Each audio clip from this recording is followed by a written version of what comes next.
Kamaku.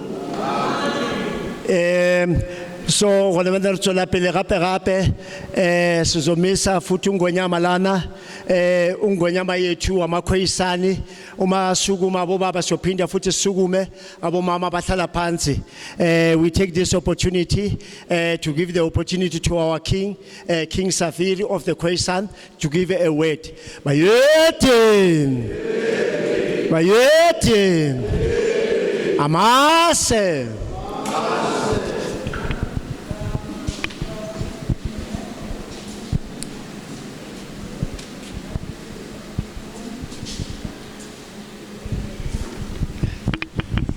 Kachairs.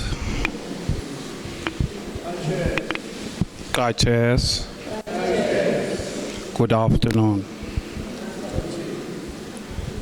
I thank everyone for making this gathering possible for us to attend. And it's such a lovely atmosphere. I want to thank the King of this kingdom for extending an invitation to us. It is really a privilege and an honor to be here amongst our brothers and sisters. I was listening attentively to one of the speakers. I think it is the gentleman working with cannabis, and it came to mind how our prisons are so full today, you know, because just of the cannabis.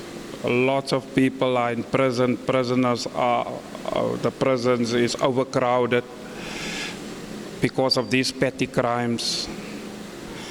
And if we don't raise our voices against these petty crimes, then the colonial system will continue, because these incarcerations were done throughout colonialism and apartheid to keep poor people who are trying to make a living for themselves and to keep them incarcerated. And if we don't raise our voices, as I say, that this project of colonialism will continue, our people will be behind bars forever. There are 73% black people are in prison as we speak now, and it's been for that amount of people has been in prison since the colonialism and apartheid. And the democracy, our new democracy, have done nothing to change the lives of our people. They have, or let me say, they have done a little bit, but not nothing, sorry, little, very little. Let me withdraw that word. They have done very little to change the situations and the lives of our people. Now the kings have gathered here today, and we are saying amongst ourselves, having a dialogue amongst ourselves, saying, what can we do to change the lives of our people? We are concerned about the situation our people are in. Something must be done. And if we don't do it, tomorrow we die. Then what is going to be our legacy if we don't try to change the lives of our people? Then history will be written behind our names to say, those kings have done nothing. They have done absolutely nothing to change the lives of our people. And we have come here to say today that what has went wrong in the past can be corrected. And it is us who are living souls that can change the situation and the environment of our people. We heard a lot of complaints. We've heard about the judiciary complaining. We've heard about almost every complaints. Everybody, the police are complaining. The government himself is complaining. Nobody has got answers. But the answers, the solutions are here. Here are the solutions. It's our kings. They can come up with solutions, not the politicians. The politicians have given up. They've given up on everything. They don't have solutions anymore. They've ran out of suggestions and solutions. And we must come together and work out that solutions as traditional and Khoi and San leaders. You know, we all got our various different cultures and tribes in South Africa, and it's such a wonderful thing if it can be, that puzzle can be put together. If the puzzle can be put together, then you will see everything will work out. No more hatred, no more racism, no more separation of tribalism. You know, I know I don't belong to that church or this church. You see, even the churches, they're separating our people. There's no unity. There is no togetherness, that human, kindness, that brotherly love, brotherly kindness. That is what we all need. We all need to cement together as South Africans. It doesn't matter your race, it doesn't matter your language, it doesn't matter your but let us, I'm pleading today, let us come together and let us work out the solutions. Because for every problem, there is a solution. We cannot live forever. Poverty does have an expiry date. Everything, food got expiry dates. Everything that we see in here got expiry dates. Problems got expiry dates. So we need to stand up and say, now your time expired. Of our people. I thank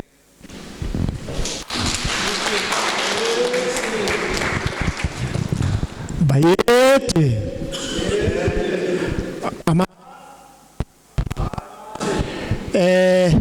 Siyabonga kungwenyama yethu lapha nongwenyama uSafiri.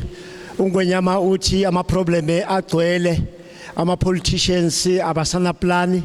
So ngalendlela ingakubhati iplani khona la emakhosini. And then ukuya phambili ayikho into engahlula ukuhlangana togetherness uthi masihlangene nje kuphela ayikho into engasihlula. So amagama akhe nje mangenza ngofishana uthi nje makuhlangana indlu omnyama indlu omhlophe bonke abafisa ukuthi lelizwe liqhubekele phambili. Kamakho angisamoshi isikhathi singedriver manje siyahamba lengcolo manje sophinda futhi sosukuma somisa manje ungwenyama wethu. Ungwenyama umzizi or amazizi. So sethi ungwenyama maka sondela ngaphambili bese ke abo baba siyasukuma abo mama bahlala phansi bontate ka emela ke ngwenyama khoshikhulari na ka emela bo merjula fase bayeti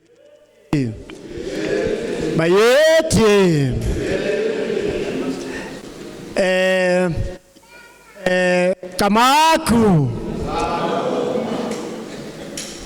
Pula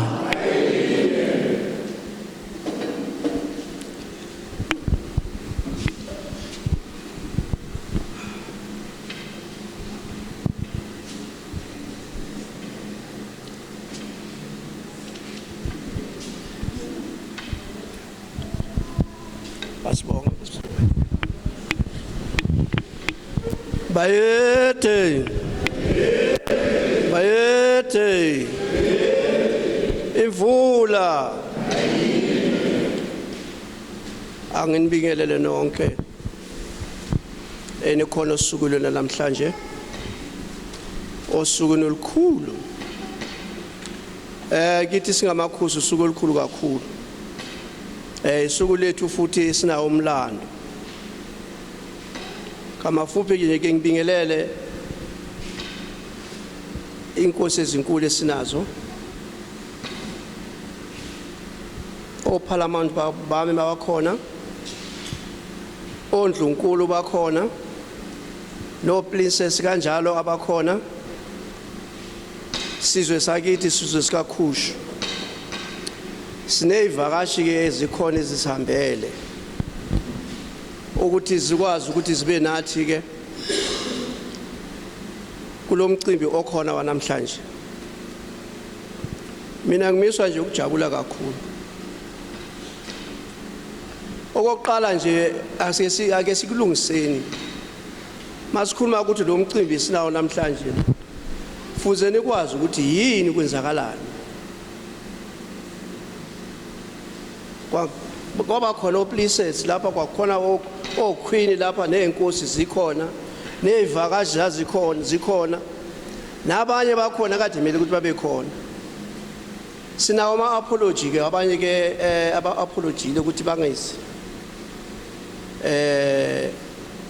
Njengomalasta. Danenkosi bangifonele ebusuku.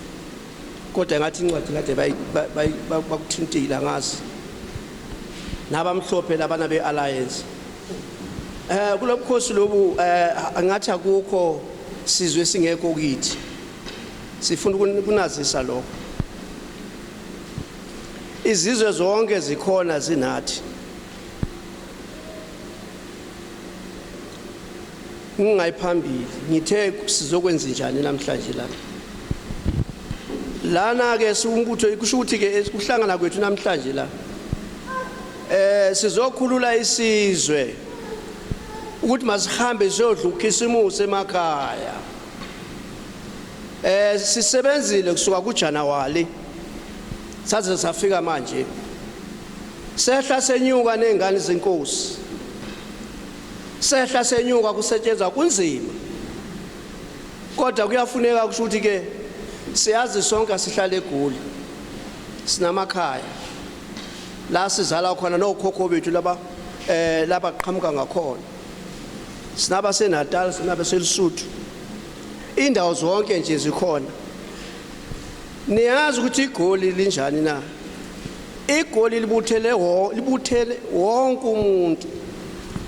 iGoli noma singalibiza ukuthi izonke izizwe. Yes. Kulapha lamntaka sekhaya sixabana ke no government. Asuka athi ugovernment akuna nkosi la. Amakhosi asemakhaya. Bakhona ke nabantu abasesenayo lonto. Uyabona? Kodwa angazi ukuthi inkosi bayinkosi ngani. Yinye into eyodwa esithi mhlambe ukuthi ke sivaleleke kuyo umhlaba. Kodwa izizwe sinazo. Ezinjengezizwe ezibazi ubukhosi, ezazi imvelaphi la ikhona. Ukuthi kuphi. Sizovala ke ngale zikaKhushu. Sithi abazohamba baye emakhaya bahambe kahle. Ke bahamba abanye ke bayomsambo okhuluma nokhokho bethu. Ubukhosi phela ubukhosi ngokhokho. Ibona abasikhakhile thina. Asizi ukhosi lobu thina esithengayo. Bakhona abathenga how many cows? Noma kade ekhala manje 120, 100 and something. Ukuthi ube inkosi. Lo inkosi kanjani uthenga? Hey bakithi. Hey. Nibuhloniphe ubukhosi. Asikhulumi kakhulu. Kodwa siyayenza into eniyenzile. Asishahile futhi. Ngoba ubukhosi uyinkosi. Akwenzele ukuthi ke namhlanje ngenza lokhu kusasa ngenza lokhu kusasa ke hayi uMaKhushu uyangikhipha uyangihlisa cha. senza umsebenzi yezizukulu zezizukulwane ezizukulwaneni emhlabeni wethu okhokho wethu.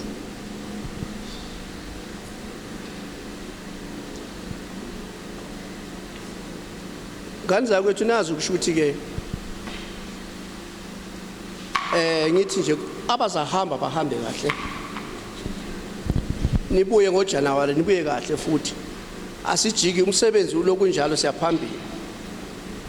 Inkinga enkulu eniyaziyo likhona lebonda leli elime ngaphambi kwethu, linamandla lebonda leli kodwa selinyakazisile kulonyaka lo. Bomakhushu baba msilinyakazisile manje ngakaboni yanitshela kimi indlela enzeke ukuthi izokubonakala kusho ukuthi ngisho ngithi indlela ikhona siyakunyakazisa ukuthi amakhosi aqala ahlangane.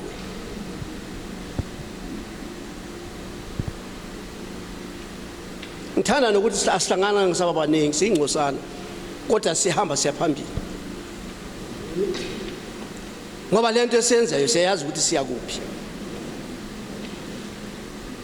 Kungako khona manje ke nithule nizwe kusho ukuthi ke ezikhulumeni zethu kade lokho zikhuluma lana khulume ngeSoul of Africa, wakhuluma ngePacta, wakhuluma ngeUpper House. Ngifuna ukuthi ngithi ni understand lento esixoxayo kusho ukuthi ke ebukhosini lapha sinezingane ezikhona ezixhumanene nobukhosi umhlaba wonke jikelele. iSouth Africa ihambisana nePacta, bagijima umhlaba wonke, banathi balwela ini na ukuthi umhlaba wamakhosi mawubuye eSouth Africa. Size singene lapha ku-Upper House ene-Lower House, idlala indima lana eSouth Africa, iqoqa amakhosi, iqoqa konke oQueen kuthi masibe imbumba sibe into yodwa esakushiyela okhokho bethu makubuye. Azange sathenjiswa imali, angazi mhlambe ke kokhokho benu lanithembisa imali na. Yini into esilwelela thina? Umhlaba wokhokho bethu mawubuye uze ezandleni zobukhosi. Ngangikomunye umngcwabo last of last month.